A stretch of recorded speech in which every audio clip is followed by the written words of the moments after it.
अपने कमरे में खिड़कियां बंद करके आराम से बैठा हुआ था। गलती से मैं अंदर से दरवाजे की कुंडी लगाना भूल गया था।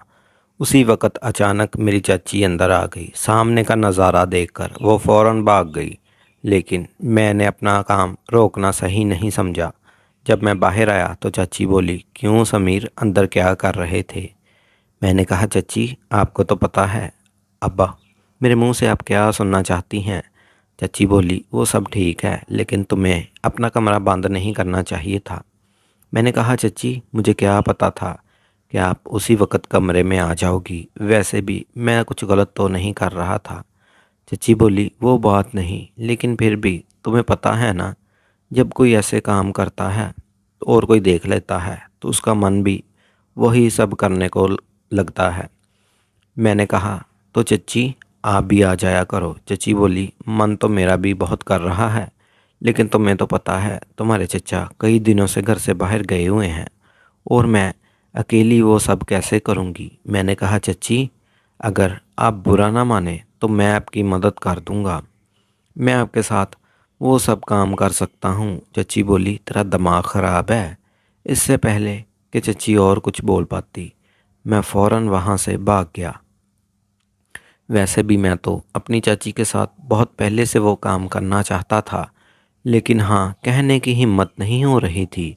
आज चाची ने मुझे देख लिया था तो आज वो बात कहने को सही वक्त आ गया था और माहौल भी था, इसलिए मैंने वो बात कह दी। इससे मुझे एक बात पता चली कि बात कहने का भी एक सही वक्त आता है।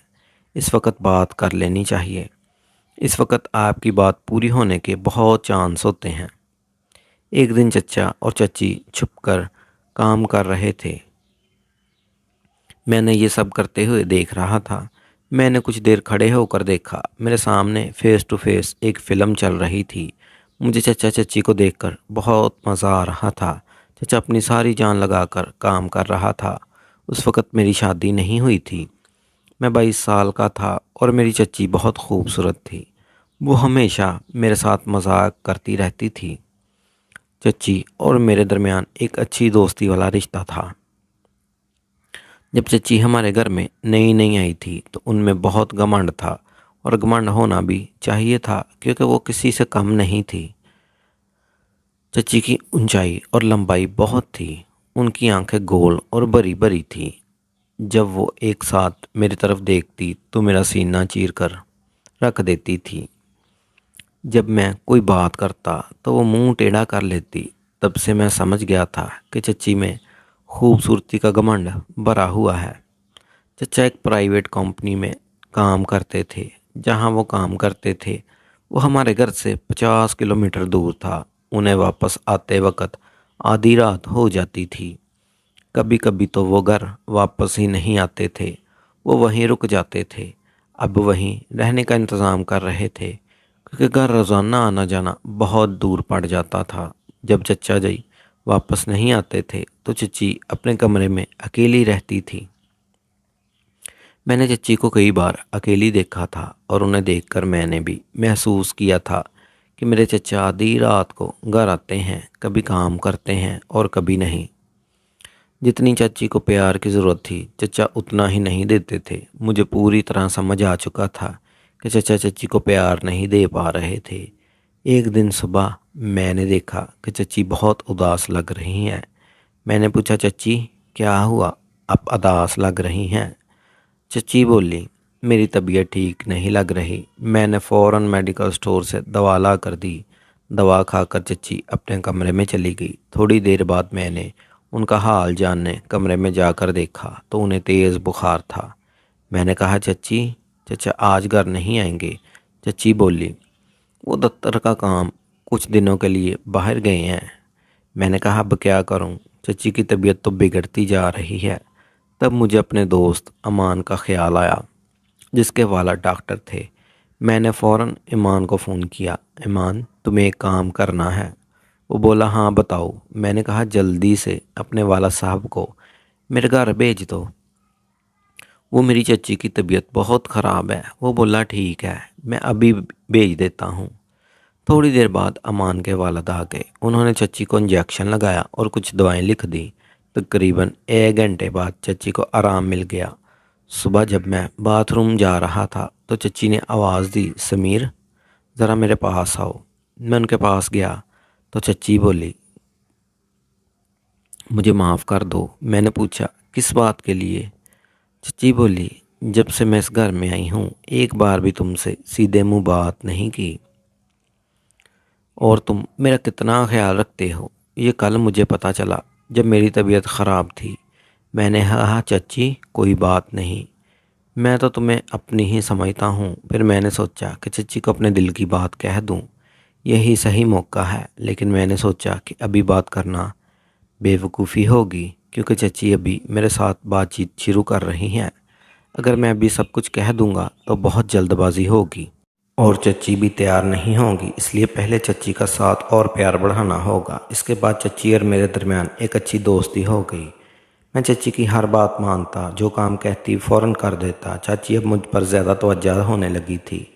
एक दिन चच्ची ने कहा, समीर तुम्हारे चचा तो कभी कभी ही घर आते हैं, तुम रात को मेरे कमरे में आया करो, हम बातें किया करेंगे या इकट्ठे फिल्म देख लिया करेंगे। अकेले में मेरे कमरे में जी नहीं लगता। मैंने दिल में सोचा, चच्ची मुझे इशारा दे रही हैं, अब बात करना और भी आसान हो गया। जब मैं चच्ची के कमरे में गया तो वो भी घर के कामों में मसरूफ़ थी। चच्ची को देखकर मेरा मन मचलने लगा।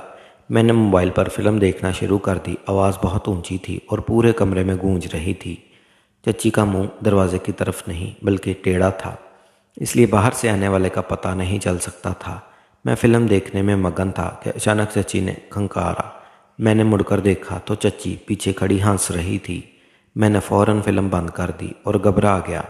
चच्ची ने मेरा कान पकड़कर कहा, क्यों, अब क्यों बंद कर दी, डर गए? मैं हंसते हुए और घबराते हुए बोला, चच्ची डर तो लगता है जब कोई ऐसी फिल्म देखते हुए पकड़ ले। वो बोली, अच्छा, जब मेरे कमरे में फ़िल्म देख रहे थे तो डर नहीं लगा? चच्ची कब आ सकती हैं? मैंने कहा, चच्ची क्या बताऊं, आपके कमरे में पता नहीं क्या, बस जब आना होता है तो मन मचलने लगता है। मैंने चच्ची का हाथ पकड़कर बेड पर बिठा लिया। बुरा तो नहीं मानोगी चच्ची? चच्ची ने कहा, तू कुछ भी कह ले, अब मैं बुरा नहीं मानूंगी। मैंने कहा, अगर मुझे बुरा मानना होता तो जो तुमने हरकत की उसे देखकर मैं तुम्हें कमरे से बाहर निकाल देती। मैंने थोड़ी नज़र झुका ली, फिर कहा, चच्ची जब तुम पहली बार इस घर में आई थी तब से तुम मुझे बहुत अच्छी लगती हो। चच्ची बोली, अच्छा जी, तो फिर क्या करें? मैंने कहा, चच्ची मैं तुम्हारे साथ एक बार। चच्ची ने कहा, समीर ये कैसे हो सकता है? अगर ये बात तुम्हारे चचा को पता चल गई वो तो मुझे नहीं छोड़ेंगे। मैंने कहा, चच्ची हम घर वालों की नज़र से छुप कर काम करेंगे। चच्ची बोली, नहीं मैं तुम्हारे साथ वो सब नहीं करूँगी। मैंने कहा, चच्ची मैं तुम्हें वादा करता हूँ कि हमारी बात घर के तीसरे शख्स को नहीं पता चलेगी।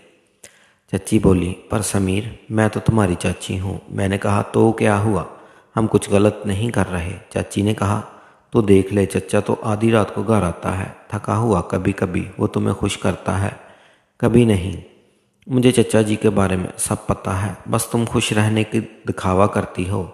चच्ची का चेहरा उतर गया और मैं समझ गया कि ये सच है। चाची बोली, हाँ समीर तुम सच कह रहे हो, बस वक्त गुजारता है। मैं चचा से बहुत खुश नहीं। तुम्हारा चचा बहाना बनाकर जल्दी सो जाता है, इतनी दूर से चल कर आया। अब मैं थक गई हूँ, अब मुझे नींद आ रही है। रोज़ रोज़ तो मैं उन्हें खुश करने के लिए ज़बरदस्ती नहीं कर सकती। इन्हें खुद सोचना चाहिए कि वो मेरा ख्याल रखें। वो तो तब प्यार करते हैं जब उनका मूड होता है, इन्हें मेरी कोई फ़िक्र नहीं। ये बातें सुनकर मैं चौंक गया। मैंने कहा, चच्ची तभी तो मैं तुम्हारी इतनी फ़िक्र करता हूँ, तभी तो मैं कह रहा हूँ कि मैं तुम्हें खुश कर सकता हूँ। चच्ची मैं तुम्हारी हर एहसास को समझता हूँ। तब चच्ची ने मेरा हाथ पकड़कर दबाते हुए कहा। जब चच्ची ने मेरा हाथ दबाया तो मुझे अंदाज़ा हो गया कि चच्ची के अंदर कितनी तड़प है। चच्ची बोली, अच्छा समीर तुम इतने एहसास समझते हो, कितने समझदार हो गए हो। मैंने तो कभी तुम्हारी तरफ ध्यान ही नहीं दिया। मैंने कहा, हाँ चच्ची मैं तुम्हें पूरी तरह समझता हूँ। चच्ची बोली, चल मैं सोच कर बताती हूँ, अब तुम अपने कमरे में जाओ। जिस तरह चच्ची ने मुझे कमरे में भेजा वो मुझे पसंद नहीं आया। मेरा मूड ख़राब हो गया, लगा था कि अब कुछ नहीं हो सकता। अगले दिन सुबह नहा कर बाहर निकला तो चच्ची भी आ गई।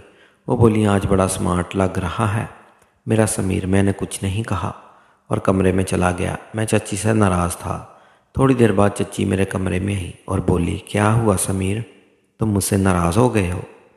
मैंने कहा, आप अपने काम से काम रखें, मैं आपसे बात नहीं करना चाहता। फिर मैं बाहर चला गया। शाम को जब घर वापस आया तो देखा चचा जी भी आ चुके हैं। मेरा मूड और भी ख़राब हो गया कि कब मेरा ख्वाब अधूरा रह जाएगा। चचा ने मुझे देखकर कहा, समीर कैसे हो? मैंने कहा, ठीक हूँ चचा। फिर मैं कमरे में चला गया। थोड़ी देर बाद चचा ने मुझे बुलाया और कहा, आओ समीर, खाना खा लो। हम बैठकर खाना खाने लगे। मैं चच्ची की तरफ नज़रें उठा रहा था। चच्ची मुझे देखकर मुस्कुराने लगी और चुप रहने का इशारा करने लगी। चचा ने मुझे पहले खाना लिया और कमरे में चले गए। मैं आहिस्ता आहिस्ता खाना खा रहा था। तब चच्ची मेरे पास आई और बोली, क्या बात है समीर, तुम मुझसे नाराज़ हो? मैंने कहा, हाँ। वो बोली, तो मेरी बात क्यों नहीं समझ रहा? यह गलत है। मैंने कहा, इसमें गलत क्या है? चच्ची बोली, तू अपने कमरे में जा, खाना खाकर सो जा। मैंने कहा, मैं सोऊंगा या जागूंगा, आपको इससे क्या? मैं आज रात छत पर ही बैठा रहूंगा, बिल्कुल नहीं सोऊंगा। ये कहकर मैं कमरे में चला गया। मैंने ठान ली थी कि चाहे कुछ भी हो जाए, एक बार तो मैं अपना ख्वाब पूरा करके ही रहूंगा। जब सब सो गए तो मैंने कमरे का दरवाज़ा ज़ोर से खोला ताकि चच्ची को पता चल जाए कि मैं छत पर जा रहा हूँ। फिर मैं छत पर चला गया। वहाँ 2 मिनट बैठा ही था कि मुझे पायल की आवाज़ सुनाई दी। पीछे मुड़कर देखा तो चच्ची छत पर आ रही थी। वो मेरे पास आकर बैठ गई और बोली, तू पागल हो गया है? इतनी रात को यहाँ छत पर क्या कर रहा है? मैंने कहा, मेरी मर्ज़ी, मैं वही करूँगा जो चाहूँगा, आप नीचे जाएं। चच्ची ने मेरा हाथ पकड़कर अपने हाथों में लिया और बोली, समीर, अंदर से तो मैं भी तेरे साथ हूँ, पर अब हम वो काम नहीं कर रहे। ये हम दोनों के लिए अच्छा नहीं होगा, क्योंकि जो काम तू मेरे साथ करना चाहता है वो तो एक दिन ज़रूर करेगा, पर थोड़ा सब्र और अच्छा होगा। मैंने चच्ची की बात समझ ली। मैंने कहा, ठीक है चच्ची। सुबह चचा ने कहा, समीर, मेरी बात गौर से सुनो। मैंने कहा, हाँ बताइए। चचा बोला, मैं तुम दोनों को एक बात बताने आया हूँ। मैं अब दोबारा वापस नहीं आऊँगा। मैं कंपनी के काम से बाहर जा रहा हूँ। तकरीबन 6 माह बाद ही वापस आऊँगा। मैंने कहा, अच्छा चच्ची जी? चचा बोला, हाँ, और अब इसके घर की जिम्मेदारी तेरी है, तू अपनी चच्ची का भी ख्याल रखना। मैंने कहा, चचा जी आप बेफिक्र रहें, मैं इस घर की जिम्मेदारी संभाल लूँगा। और रही बात चच्ची की, तो चच्ची का मैं बहुत ख्याल रखूँगा, आप परेशान ना हो। चचा ने कहा, अब से 1 घंटे बाद मेरी ट्रेन है। फिर मैं चचा को स्टेशन छोड़ने गया। जब घर वापस आया तो चच्ची का मूड बिगड़ा हुआ था। चच्ची रो रही थी। मैंने कहा, चाची क्या हुआ, आप क्यों रो रही हैं? चाची बोली, रोऊं नहीं तो और क्या करूं, तेरा चचा पहले भी कई दिनों बाद आता था और अब तो सीधे 6 माह के लिए चला गया है। ये कहकर वो और भी रोने लगी। मैंने चच्ची को बिस्तर पर बिठा कर कहा, चाची कोई बात नहीं, चचा को अपने काम पर जाना ही था और मैं तो हूँ तुम्हारे साथ, तुम्हारी देखभाल के लिए। ये कहते ही चच्ची ने मुझे गले लगा लिया और उसके बाद तो बगैर कुछ कहे चच्ची ने मेरे साथ शुरुआत कर दी। उससे आगे की बात तो बढ़ गई, क्योंकि चच्ची अब बहुत दुखी थी और पूरी तरह तैयार हो चुकी थी। उन्होंने बगैर कुछ देखे सारा प्यार मुझे दे दिया। फिर मैंने भी पीछे नहीं हटा। चचा जो चच्ची को अधूरा छोड़ देते थे, मैं आज वो कमी पूरी कर रहा था। मैंने सारी रात चच्ची को पूरी खिदमत की। रात के तकरीबन 3 बज गए होंगे, तब जाकर हम दोनों सो गए। अगले दिन जब चच्ची उठी तो उनके चेहरे से साफ पता चल रहा था कि चच्ची वाकई खुश हैं। उसके बाद चच्ची ने मेरा हाथ पकड़कर कहा, थैंक यू समीर, जिस खुशी की तूने मुझे दी है इसके लिए मैं तो नहीं जानती कब से तरस रही थी।